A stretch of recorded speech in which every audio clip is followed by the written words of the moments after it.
Do you remember these scenes from Charlottesville, North Carolina back in August 2017? These Jew haters literally were shouting, "Jews will not replace us." You can't get much clearer Jew hatred than that.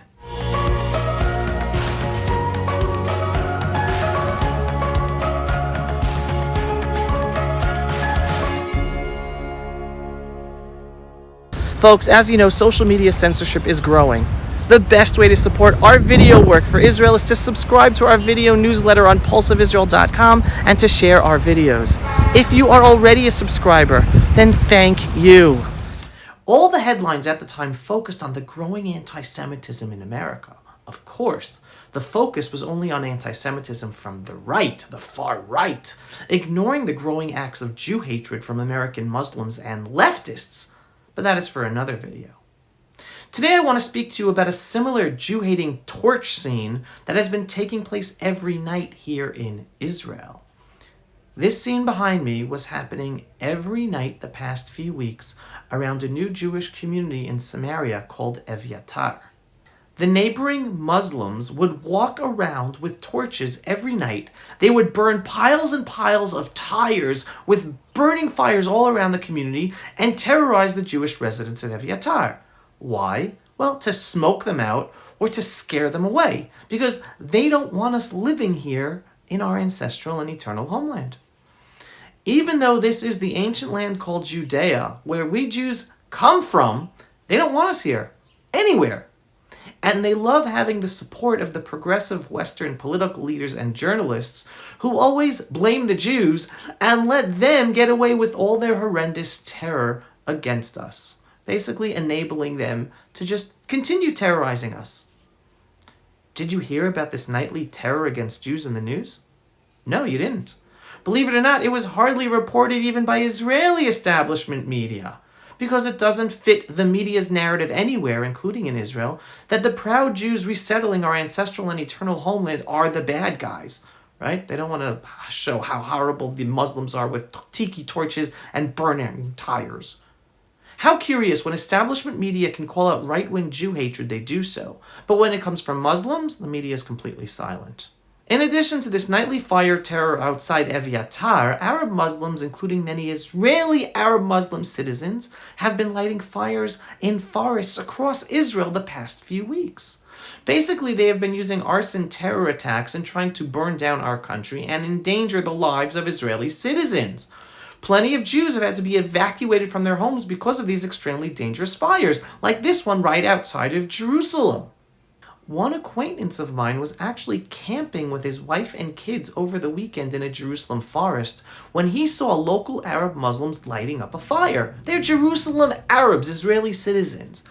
Well, this guy stopped them. But then more local Arabs came back and lit another fire, endangering his life and the life of his kids who were just out there camping in a tent. These are actual acts of Jew hatred we are dealing with here in Israel. Not just torches, but as you see and hear, actual acts of arson terror to kill Jews and destroy Israel. By the way, if this really was their land, the land of the Arab Muslims, do you think they would be burning it up? That's food for thought. Current Prime Minister Naftali Bennett actually tweeted about the horrendous arson terror by Israeli Arab Muslim citizens back in 2016. You see, this is something to do every summer to take advantage of the heat. That the media and the politicians do nothing about it because it's not politically correct to call out the Muslims for arson terror. Well, now Naftali Bennett is Prime Minister and he too has been silent about it. What difference does it make when our politicians, who even when they call out the evil of our enemies, they do nothing when they get to power? Once again, we will overcome our enemies and our weak leaders. We are home and we are not going anywhere. I'm a big believer in perspective. I raise issues and call out problems. But overall, we, the Jewish people, are in an amazing place. The best situation ever in over 2,000 years of our history. And we can't take anything for granted. We must be thankful for what we have. If someone really thinks about it, we are not supposed to be here. We, the Jewish people, are supposed to be an extinct people, since we've had enemies trying to annihilate us in every single generation. Yet here we are. The state of Israel as the Jewish state is also not supposed to exist, because the Arab-Muslim terror war against us has been going on for over 100 years, and they've been trying to destroy us and never even let us come to exist in the first place in 1948. But we overcame them, war after war, terror attack after terror attack. We're here. Why are we still alive and thriving as a people on our ancestral and eternal homeland? Because the one above is watching over us and helping us protect ourselves. Instead of being an extinct people without a homeland, we are a thriving people in our ancestral and eternal homeland Israel, and growing as a productive nation state day by day for the benefit of all of humanity. And as I remind people all the time, the overconfidence of our Arab Muslim enemies to so brazenly try to terrorize us every day will in the end come back to bite them, because their ongoing terror against us, even by Israeli Arab Muslim citizens, is part of the process waking up more and more Israelis to understand the truth that our conflict is not about land and never has been about land, but about their religious desire to kill Jews and destroy the Jewish state of Israel.